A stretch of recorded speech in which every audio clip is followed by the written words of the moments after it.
I promised you in the last set of videos that we would move on to some more technical things, and my goal is to fulfill that promise. So, can we breathe some new life into this old Xeon, or is it destined for the landfill? Let's find out if we can save this old machine and keep it out of the landfill on this next episode of Homebrew Computing. So let's do a quick rundown of what this system has in it. So the motherboard that this system has is an X10 SLH-F motherboard from Supermicro. It supports the LG1150 socket from Intel. It can have either the Intel E1200 or V3 or V4 Gen 4 series of processors. It can support a Core i3, a Pentium, and Celeron processor in it. So in this one, let's go over the processor real quick. It has the Intel E3 1270 V3 processor with 8 megabytes of cache, and it maxes out at a max of 3.5 gigahertz. It is a TDP of 80 watts, so this is not a power efficient server. So I'm not looking to save energy with this one. This is just solely for testing. It supports up to 32 gigabytes of DDR ECC memory at 1600 megahertz. The system is fully maxed out at that. It has 32 gigabytes in it of error correcting memory. One thing that sold me on the system when I pulled it out to throw it in e-waste, it has dual gigabit Ethernet LAN ports. So that is awesome because Nethsecurity requires that for this to work correctly, because you need one for your WAN and one for your LAN, and this was perfect. It has one PCI 3.0 by 8 in a 16 by slot or by 16 slot. It has one PCIe 3.0 by 8 and one PCIe 2.0 by 4, and both of those are in by 8 slots. So it also has 4 USBs, 3.0, 6 2.0s. It has an integrated IPMI with a dedicated port. That is awesome. So I can set up a network on this out here in the shop and actually be able to manage the machine, even if it is powered down, to see what's going on with it. So I'm sure this is old and hopefully I can get to it. I may test that out to see. But what did I do other than that? I also did some small upgrades. I had these cards on hand because they come out of an older server. I also put in a Quattro P2000. This is an older card, but one cool thing about it, it is unlimited transcoding. So if I put Plex on this just to test around, this card was a monster in the other server. It never skipped a beat. I mean, I've seen up to 6, 7, 8 transcodes going on that card, and it never stopped. So that's a good price for that card. And I also added in another network card. I added in the Mellanox Connect X3 Pro. The reason why I did this, the 2 ports that are available are, like I said, being used for the WAN and LAN of this project. And I wanted a way to be able to manage Proxmox on its own network. And then I wanted a network port for just VMs. This is a 10 gigabit Ethernet card. Unfortunately, I don't have another 10 gig switch out here in the shop. So the Proxmox is connected on one of the dual ports of the Mellanox card at 1 gig. And I actually used that RJ45 to SFP adapter in it that I bought for the TrueNAS project. And then I have a 1 gig fiber SFP GBIC that I'm going to use to connect the other side to the shop production switch. So that basically rounds out the system itself. It is an older system, but I believe it's still good. Now let's talk about the software that we're going to be using for this project.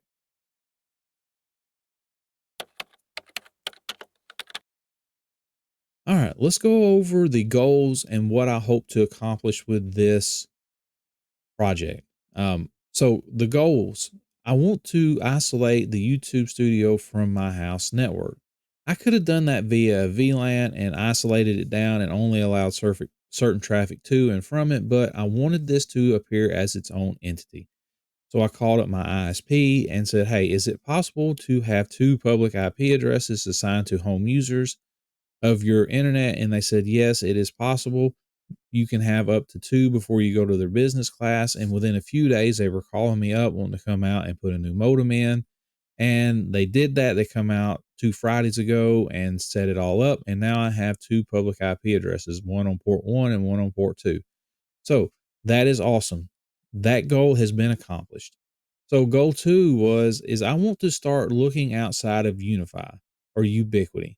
Are is there other products out there that is just as good as them and meet all of the stuff and all of the requirements and everything that I love about Ubiquity?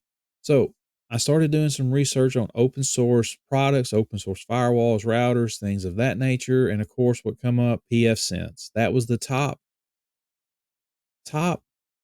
search for open source firewall slash routers. And everybody does a video on those. And I wanted to find something different. So I kept digging around and I come across this product called Nethsecurity. And so let's break down Nethsecurity real quick. So Nethsecurity is a spinoff of a larger project called Nest Server. It is included in Nest Server and it also multiple other products that they have inside of Nest Server. So I may explore that just to see what Nest Server is. And I mean, it looked pretty cool. I mean, it's like an all-in-one product for your business. I mean, it offers webmail and all kinds of different, of course, Nest Security and various other operating. It's one operating system with different services in that. So let's focus on Nest Security because that's what I wanted to use. So it is a fully Linux, fully featured Linux firewall. Sorry, guys, it's made for small businesses.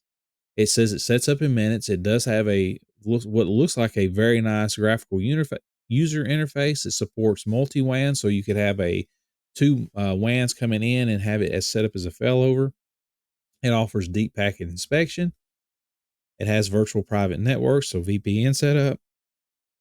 It has interfaces and devices, so you can view what's connected to your network, traffic shaping, so you can do QoS policies, and threat shield. So it blocks incoming known malicious IP addresses. So check, that's Unify does that. Unify does QoS. It shows you your interface and devices. It does VPNs like Unify. It deep packet inspection, so you can block applications on your network. Multi-WAN failover, Unify does that, and a nice graphical user interface. So is this firewall everything it says it that it claims it to be? And let's find out. I mean, what the heck is it going to hurt? So in order to get this up and going, I'm going to use Proxmox. I'm going to run this on a VM on this server, and they do have a nice as there's been a lot of takes on this, so forgive me if I get this stumbling. So they actually have a nice installation guide on Proxmox, and this is what we'll be doing to set this up. So let's get on with the setup process of this project. During some testing, I got to playing around with it, and I got to thinking, how is this all going to work? Because when I set it up, I was still technically connected to my home network here in the shop, and I was getting assigned IP addresses. Everything was great. I got everything set up, and then when I went to take everything down, I changed all the settings over to the new IP address. I already had the DHCP server set up. Um, Proxmox was assigned a static IP address in that new range, and when I brought everything up, it just worked. Everything got an IP address. But what if you don't have anything set up? What if this is a new setup for your home? Or in this case, you're trying to test out something other than Ubiquity. Well, the only way that I could come up with is to assign everything a static IP address that would be Proxmox, and then assigning your computer that static IP address in that same range, that same subnet, and then setting up Nethsecurity and then actually going into the command line or the shell and actually changing the config file to where that LAN bridge that it sets up when you give it the two network interfaces a static IP address of the default gateway. That way you're able to actually get into it. So let's walk through this setup real quick. I've already been through it, so we're going to run through this really quick. This is the driver we're going to install it to. This is time zone, country, all that good stuff. This is my password, my email.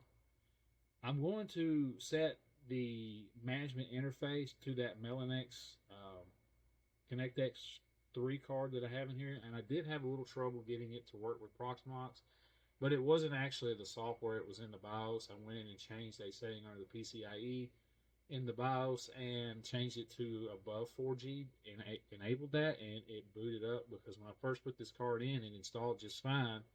But once it went to boot, it actually would not boot.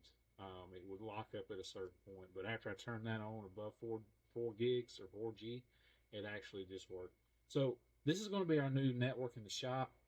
You can set this to whatever private IP address range you wish. I just chose 40 because I have plans on setting up a IP sec tunnel between the shop and the house. That way I can access both, and I could get to my TrueNAS inside across my SMB shared and all that other good stuff. So this is the next set of next range I have available here, and from the house. So I want to make this the subnet that we're going to use.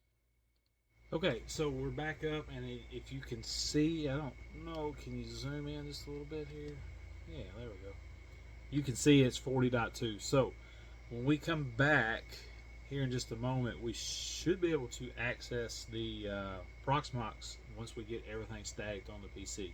So, all right, let's go on to the next round. All right, now that we have Proxmox up and going, it is fully booted, sitting right beside my Switch, my desktop PC, and I am ready to start configuring everything to get internet out here to the shop. So in that last segment, we talked about having to set a static IP address for this project, and that is true because everything that I read about Nethsecurity, it is all set up to do DHCP out of the box, and it is assuming that you'll have either a DHCP server, or B, that your ISP is providing IP addresses to your house. Well, in my case, that is not true. I host everything myself. I do my own DHCP server in the house right now with the Dream Machine, so I don't have one. I've always relied on them to provide IP addresses to my network. So in this case, we're going to have to do a little extra configuring. Like I said, in order to get to this box, we're going to have to statically assign this desktop and IP address, and I'm going to keep this in sequential order. So we're going .1 is the gateway, .2 is Proxmox, and .3 will be this desktop PC for right now. So let's get that set up so we can actually access it. And before we get started, just to show you that I cannot ping the Proxmox, and we will do a -T for continuous ping. That way you can see this happen in real time. So let's right click on our network icon, go to network and settings here, Ethernet. Let's change this from DHCP to manual, turn on IPv4, and we'll set the IP address to .3, and we'll give it the same subnet mask. Here you don't have to worry about the gateway because you're technically not routing anything out to the internet. So this is all internal traffic. So in this case, you do not have to set the gateway. So let's hit save, and we should see this general failure go to replies. So there we go. Now we can ping the Proxmox box. So let's get over to it. Let's close this out, and we're going to stop the ping, and we'll clear the screen for our next part. All right, so let's go to the IP address of the Proxmox. All right, so we're here at the login screen. As you remember, the username is root, and the default password that you just set, whatever you set it, this is where you'll enter to get into the web interface. So let's go to root, type in our password. All right, so here's one of the first annoyances I want to tell you about and how to get rid of it. Yes, Proxmox is free to the public, but Proxmox would really love for you to subscribe to their enterprise level support. And if you don't want to, this message will continue to show up until you get rid of it. Now, there are tons of videos out there that say 10 steps or 10 things you need to do to Proxmox before you begin. We're going to kind of cover some of the basic ones in this video, but if you wish, I will link one that I like that shows you all 10 steps that you need to do in order to get rid of Proxmox or make Proxmox more, I guess, either user-friendly or more efficient, whatever you want to call it. So let's start off with this basic one. So let's get rid of this no valid subscription. So how do we do that? I found this video. I'm not taking credit for it at all. So I'm going to give credit where credit is due. His is all command line based. So you have to do just a little work in that. And it's really simple. There's nothing to it. He walks you step by step. If you want to watch the video, Lord, his disable notification layout in the description is actually all you really need.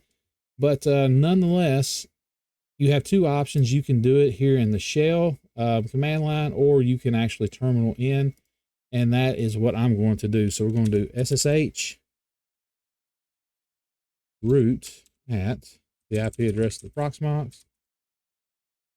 So you would be prompt, if you haven't done this before, to trust the certificate that it just passed to your machine. And all you would do is type yes and YES all the way spelled out, and then hit enter, and then you would enter your password. But since I have been in this before, the certificate is already stored and we are ready to roll. All right, so his first step is you need to CD into this folder right here. And then you need to make a backup copy. I've already done this. I guess I should have probably deleted the backup copy, but we'll go ahead and do this again because it just overwrites it. So we have made a copy. So if we do ls, we can see that we have the original proxmox lib.js and the backup file. The one we're going to edit is the original. All right. So in his next set of instructions, we're going to search for if res is equal, and we will put that in, and we'll hit enter, and it brings us to this line of code that we need to change. So let's go to the end, and we will backspace everything from active all the way through, all the way up to the if statement, and we will put false in its place. All right, so we're going to do Control X, and we're going to write it from the buffer to the file. So that step is complete. Well, the next step is you need to be able to update your Proxmox box. And there's a couple of things that you need to do in order to change that. It's just a couple more command line options. So we're going to CD back into the root folder, and we're going to go to this next step. And again, I'll link this all in the description. So the first file you want to modify is the pventerprise.list file. So this will give you the option to be able to receive updates via the no subscription, and Proxmox will continue to warn you that this is not for production use. Do not use it. It's a warning, but you do get security updates, which are very important. So if there's a security flaw in Proxmox and you have this publicly exposed, you can get your stuff patched. But they do warn that these are not vetted and fully tested in updates because, again, they want you to buy the subscription. So that's their business model. But so far, every time I've used Proxmox, I've never had any problem with it. And we're going to do it just as these instructions say. So instead of going into it, we're actually going to nano right into that because he has the file already listed. So nano in that file path, and then we're going to comment out the first line, go to the end of that, and then we're going to copy and paste this line in.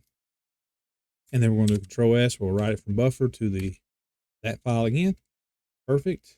We're going to copy this here, and nano here, and we'll again comment out this line, put it in here, and then we will put in the new path for the no subscription. And Control X, write it from buffer to that file. Yes. Okay. Now we're going to do our restart in this first set of instructions. So what this is doing is not actually restarting the whole machine, is actually just reloading all the configuration files for Proxmox. And before we do that, let's make sure we log out. And we'll go ahead and close it for good measure, so we won't see that warning. All right, we have successfully ran those two commands, so we should be able to go back into it. And when we log in, we should no longer see that warning. Perfect. We no longer see the warning that we don't have a valid subscription. And if we go to the update repository, we see the warning that this the no subscription repository is not recommended for production use. Again, the fair warning to you guys, if you choose to use this, make sure you make a backup of your Proxmox. All right, next step I want you to do is go to the user right here under the drop down, go to multi-factor or two-factor authentication, click add and do a TOTP. If you don't have the app set up, Microsoft has a good one. I can't think of the other name of the other one. Nonetheless, there are multiple multi-factor authentication apps that will allow you to set this up. I'm not going to do this in this recording because it spits up a QR code and I don't feel like trying to blur that out, but I will have this set up. All right, the next step is, in this machine, I have multiple disks, and I am going to eventually do a ZFS pool because I have 3 small SSDs that I'm going to use to store my VMs on.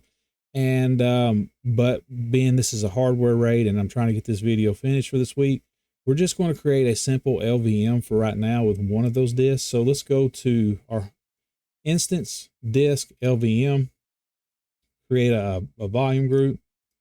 We're going to select the largest drive for right now, and we're going to simply call it VM. Okay, we're done. So the reason being that I'm doing this is because I don't want anything stored on the PVE where Proxmox is stored, basically. I just want it to be Proxmox only, and then everything else resides somewhere. So all the VMs to go on the SSDs. All right, so on to the next steps. We got Proxmox basically up and running. It is in its simplest form. There's nothing special about this, but this is enough to get us internet access to our shop really quick. All right, so Nethsecurity is kind of an interesting beast. It is a spin-off part of the Neth server, and Neth server is a way more complex topic to get into. From what I read, it is an all-in-one type deal. It has mail servers. It has, oh gosh, what else? It includes Nethsecurity, of course, but it is like an all-in-one Linux server. It has all kinds of different stuff, and it's all web-based. I really think I'm going to explore it to see what it's like. It is open source. It is free. They do have a paid subscription model, just like a lot of them do for support.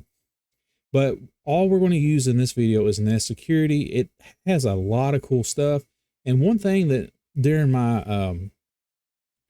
trying to figure out how this works, and you guys remember I talked about it relying on DHCP, is that it is actually built on the OpenWRT standard, or the operating system. So it's very small, very light.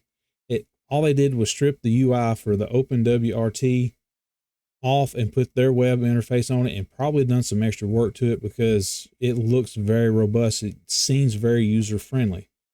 So they do give you an option here on how to install it on Proxmox. And before we get going, and I probably should have warned you, is before you take down your network, you need to go in and click on, if you click on this link, it will download the image for you. You need to have that available because if you're like me, you now have no internet in your home and you're trying to get it back up and going. So you want to have this pre-downloaded, and we need to use WinSCP to upload this to our Proxmox instance. Yes, you could probably do it through command line, but WinSCP is just as easy to use, and you can transfer that file right to the root user's home folder. So let's open up WinSCP real quick. All right, so we have WinSCP up. We're going to go to our Proxmox host, and we'll type in root. Oops, sorry. And our password to our Proxmox instance. Hope I typed that right. I did. And I'm going to delete this. This is where I was testing, guys, but I will go ahead and delete it so we can follow through all of it. Not rename. Delete. Okay. So we have that file deleted. So if we go to the root folder and let's clear out this screen, ls, you can see that there's nothing there. And let's open up our downloads. Bring this over. And we're going to grab this one that we downloaded from Nethsecurity, and it is uploaded. So let's close all this down and let's run an ls again, and we can see that the file is there. So let's clear out our screen. And this is very small, guys. This image is just 300 megabytes, so it's not very big at all. All right, so the first command we're going to copy is this one to create the VM. And I've been back and forth on this one, but I'm going to go ahead and tell you what I did to make this go quicker. Is from this point on, I take out everything all the way up to the memory. All right. And I had some issues with that. I've got to go back and explore why when I did EN01 and EN02 in place of the net 0 and the net 1 that it didn't work. But for time's sake, we're going to get this going. So I know I want to give this more than 1 gig of RAM. I'm going to give it 4096, and we're going to give it 4 cores because we are I am going to be doing some deep packet inspection with this and threat protection, and I want it to have more than 1 gig of memory. All right, so let's kind of break it down what it's doing in this command. So it's creating and giving the machine an ID of 401. You can do whatever you want to do. If you want to do 101 or 100, that is fine.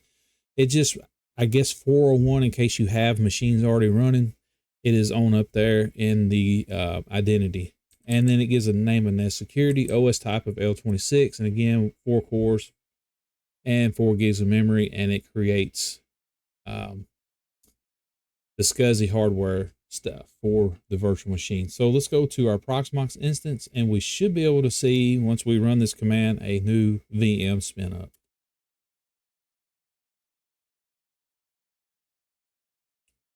Okay, so there's our VM. We'll give it another second to turn from the question mark and name it. Okay, we got the name.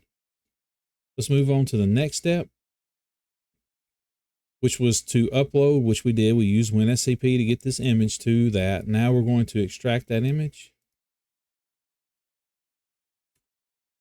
And once it's done extracting, we should be able to run ls, and we see that it extracted it okay, and the .gz is now removed from it. So now we have our image file. Now we need to import this image to a disk. So we're going to copy this command out, and this is where some stuff is going to change. As you remember, I want to store my VMs into a separate location, and I created a LVM called VM. So we have to change that name so it will store it correctly. So here at the very end, you see that it's going to local-LVM. We need to change that just to VM. So we go VM, and it should import this disk, and we'll go check that here in just a second. Okay, we should be able to come to Proxmox, go to VMs, VM disk, and now we see that it has imported the disk. Go back to here. We'll clear out our screen one more time. Go back to installation. We're going to attach this to the virtual machine. We'll just copy this right out. And we do have to make a small change here as well, where it says local-VM. We can just take all that out and leave VM and do that. And it should set that as the disk. We should be able to come back over here to our Nethsecurity hardware. And now you see we have the disk attached. All right. So we got the disk attached, set up the boot order. We'll copy that. We don't have to change anything here. It's updated it. And now we're actually ready to start the machine. So before we get started on that, there's a couple things we need to do. Let's go back here, network, and I'm going to delete these because this is where I was testing. And we'll delete this one. All right, and apply config. All right, good. So I forgot to do that part, and now we're going to recreate those. I wanted you to see this step by step. So let's create a new Linux bridge, and we're going to tie it to N01 or 0 or 01, I'm sorry. And we're not going to assign it any IP addresses at all. And we're going to click create. Oh, hang on it. Create. And if this is your LAN port, which I'm pretty sure EN01 is, I have to double check. You may want to make that VLAN aware. That way, if you're passing VLAN traffic, you will be able to do that successfully. So let's create one more bridge, and we're going to do NN02 because that's our second network port. We'll say this is our WAN network port, and you could rename these, I believe, to what you want. You could call it WAN and LAN if you wanted to. So that is great. Now let's go back to here. Here, please. Hardware. Now let's add our networking to our VM. All right, so we have everything in line where we need it, and we can probably boot this machine up now. Nope, you know what I forgot to do? Don't forget to apply the configuration. There we go. So everything is good. Now we are ready to apply, or ready to start it up. So let's start it up.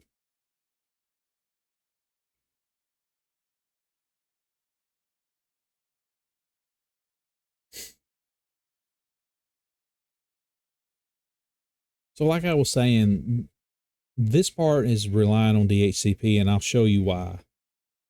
I think the Neth server actually defaults to 192.168.1.1.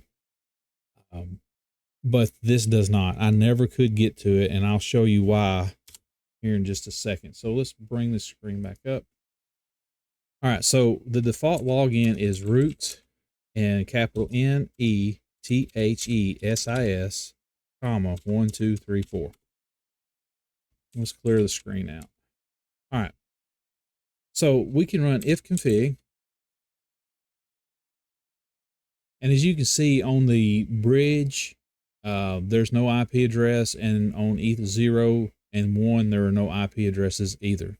So you cannot get to this box. There's no way. You can't even ping. I tried setting up everything on the 1.1 and never could get to it. So this is what I found out about Nethsecurity. It is based on the OpenWRT operating system, and they, like I said, they put their web interface on top of it, made it look shiny, new, very intuitive.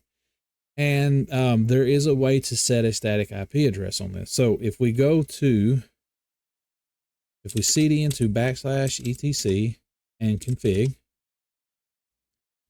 and we do an ls, we see that there's a network folder or network file here. This is actually what we're going to configure.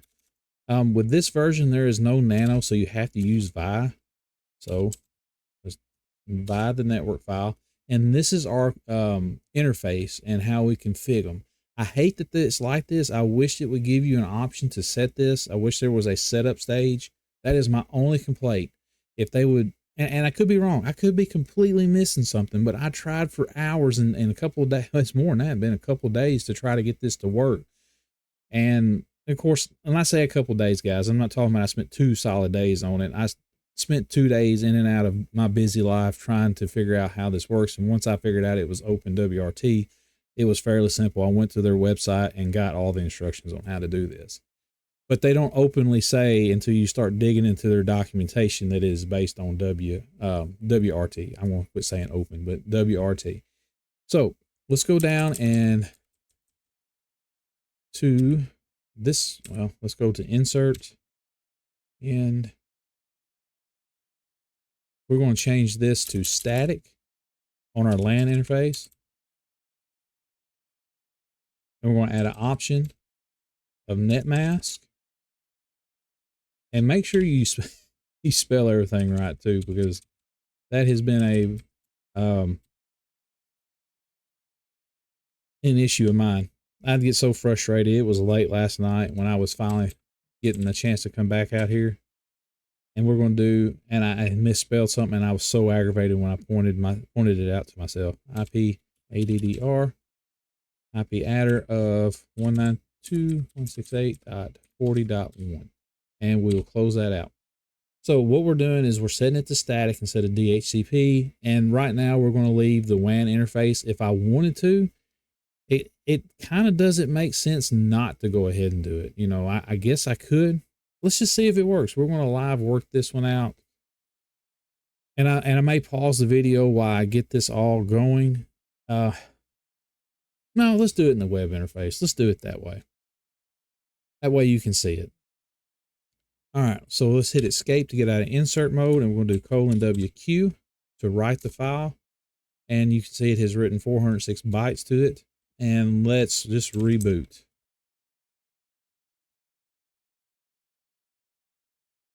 But, you know, I guess while we're waiting on this, well, why did I do this project? Well, it's because I wanted to try something out. What is life like outside of Ubiquiti? I've told you in several of my videos, I'm a Ubiquiti fanboy. I love their products. But what other open source software out there is that can compare to it, or maybe even be better? I want to explore those options. You know, that's where I want to get more technical about this stuff. I've enjoyed doing this. Has it been a little frustrating? Yes, on my part. I don't ever claim to be the smartest guy, but I do love sitting down and learning new things, and this is one of them that has been a pretty good little challenge. So let's log into this thing again.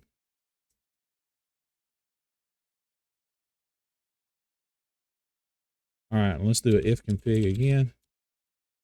and we see that we have our IP address now tied to our bridge. So hopefully we should be able to bring up command prompt, and let's see if we can ping the default gateway now.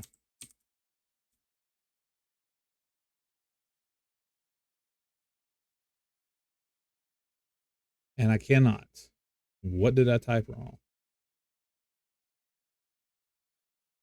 Oh, there it goes. It's pinging. It just took it a little bit to come up. Sorry, guys. Okay. So we can successfully ping our Nethsecurity box.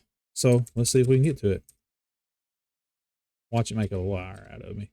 And the default port for this is 9090. Awesome. So we're getting so close. Again, this is root, and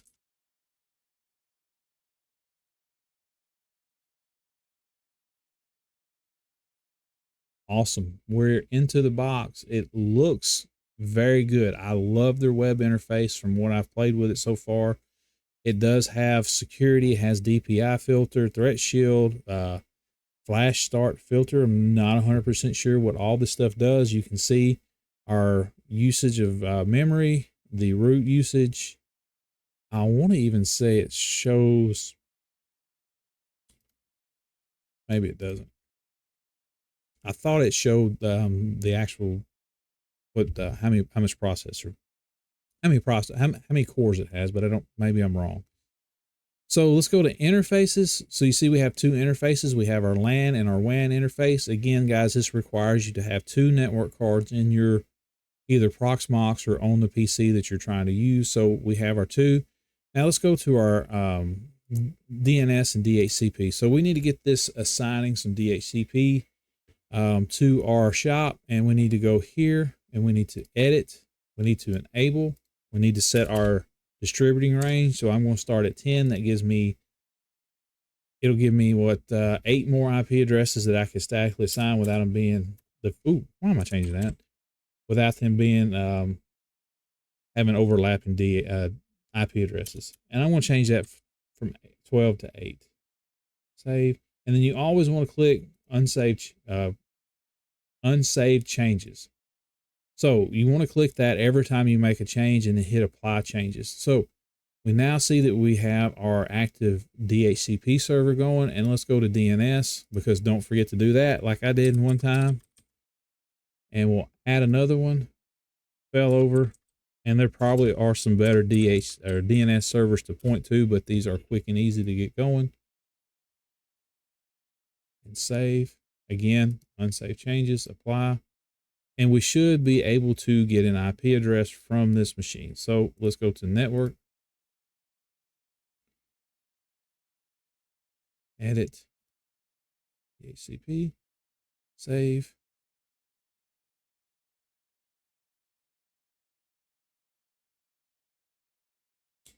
All right, it looks like we got an IP address. Let's see if we can still get into this box. Good to go. Let's go to our dynamic leases. We see that there's 3 devices that are already grabbed an IP address from this. Our production switch has now got one. Our Yolink device is up and going.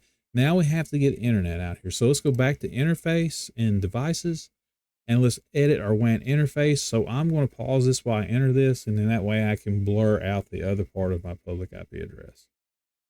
But before we do, make sure if you are like me, you need to make sure you select static and not DHCP. All right, I have successfully entered my public IP address. Let's open command prompt, and we'll clear this out, and we'll do a ipconfig/release, and then we will do a renew.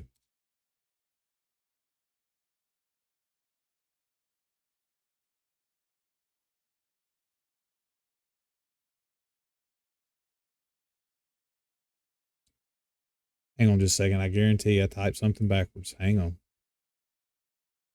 Okay, I did. I typed it backwards. I did it all the time. I can't get out of my brain that it's not that. Renew.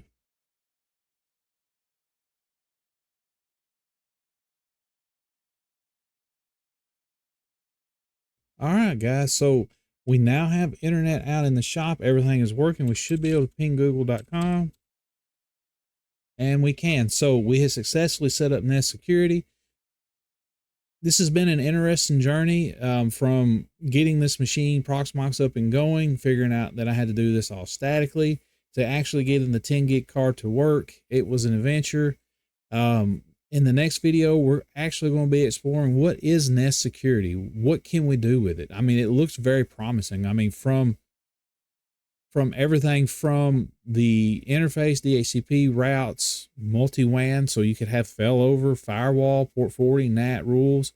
It even has a reverse proxy in it. So where was that at? Where did I see reverse proxy? Yeah, reverse proxy.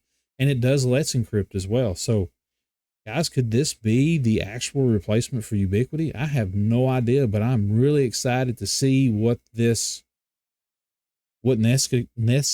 can do for my shop network. And I guess that's all I've got in this one. And guys, we will see you in the next set of videos. Again, we'll be exploring Nethsecurity. And guys, remember, keep on DIYing.